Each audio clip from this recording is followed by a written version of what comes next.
Salut! J'imagine que tu t'en doutes, mais Le Petit Prince est rempli de citations et de métaphores, toutes plus incroyables les unes que les autres. Et aujourd'hui, on va s'attarder sur l'une d'entre elles et voir si quelque chose nous vient.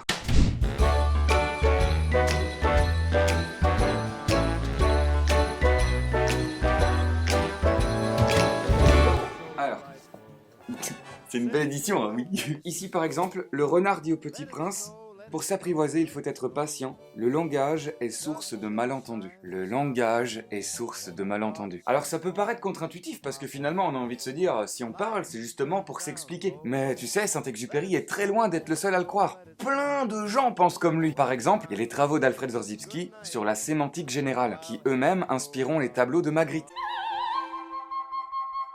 En gros, comme tu as une pensée très précise dans la tête, faite à base d'images et de sensations, d'émotions, et que tu n'as que des mots pour les témoigner, pas toujours existants, pas toujours les mêmes, pas toujours précis, eh bien, il est fort à parier que ce que tu dis n'est pas totalement ce que tu penses. Pire, il est possible que la personne qui entende ce que tu dis n'ait pas la même définition ou les mêmes ressentis sur les mots que tu emploies. Ce qui veut dire qu'au final, tout n'est qu'un immense malentendu. Et c'est pour ça qu'Orelsan, par exemple, dit le meilleur moyen de sortir d'un problème, c'est d'en parler, parce qu'il y a forcément un malentendu quelque part. Et puis derrière, tu peux rajouter les travaux de Maeterlinck sur le silence, qui lui dit que justement, il n'y a de vérité que dans le silence, parce qu'on peut pas mentir quand on se tait. Alors qu'avec la parole, tu peux toujours un peu mentir, un petit peu arrondir les angles. La parole est source de malentendus, parce qu'entre ce que tu penses, ce que tu dis, ce que l'autre entend et ce que l'autre pense, il y a souvent un gouffre. En fait, ça paraît bête parce que ça nous vient naturellement, mais le langage, c'est pas la meilleure manière de transmettre une pensée. Le mieux, ce serait de faire des mathématiques. La langue, elle est sujette à métaphores, à accentuation, paradoxe, parabole. Simple exemple, si je te dis ce soir, je passe te prendre.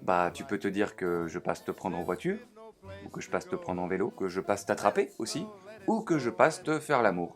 Furieusement. C'est comme si t'avais ta propre économie, que t'avais un trésor dans la tête, mais qu'à chaque fois que tu voulais le transmettre dans une monnaie commune pour pouvoir commercer avec les uns les autres, certaines pièces diminuaient, d'autres augmentent, certaines sont rejetées. C'est pour ça que quelquefois il faut savoir se taire, et d'autres fois il faut savoir beaucoup parler, parce que le langage est source de malentendus. On se voit très vite pour une prochaine citation. Des bisous. Light the fireplace and roast some chestnuts, 'cause it's Christmas time.